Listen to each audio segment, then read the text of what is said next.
Summer, we saw a sort of renaissance for superhero films, with James Gunn jumpstarting his reboot of the DC Universe with Superman in the fourth attempt at accurately adapting the first family of the Marvel Universe. And of course, the internet pitted both films against each other for no particular reason other than they came out in the same month of each other, and most of the discussion has centered around which film has made more money, and has yet again brought up the question of whether or not general audiences are tired of superhero movies or just bad movies in general.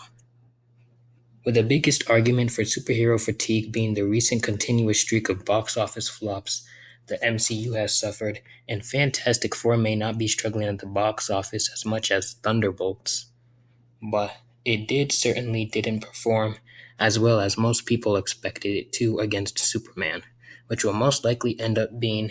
the highest grossing comic book movie of 2025. But to me, Superman isn't really a fair comparison for either superhero movies. Him, Batman, and Spider Man are icons in a league of their own when it comes to cape flicks.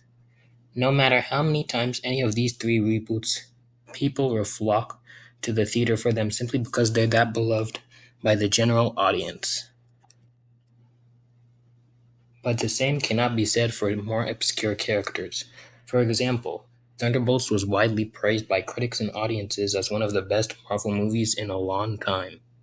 and yet it flopped at the box office, ending its theatrical run with $380 to $390 million globally, which is crazy to think about considering an MCU movie about a character that is not known to the general public could easily make $1 billion back in 2019. I think it's safe to say some people have grown tired of the Marvel Universe, and some will try to dispute this next year when Spider Man turns out to be a box office hit. But like I said before, it's Spider Man, and Avengers Doomsday and Secret Wars is shaping up to be the biggest nostalgia fest of the decade. That will no doubt be a moneymaker just for the absurd amount of high profile characters reprising their roles from previous Marvel movies. In the end, I think it will just confirm what everyone has known for some time now, that the MCU is on its last legs as a franchise. But moving over to the DC side of things, the future looks uncertain. While Superman is being praised as DC's biggest success since 2022's The Batman,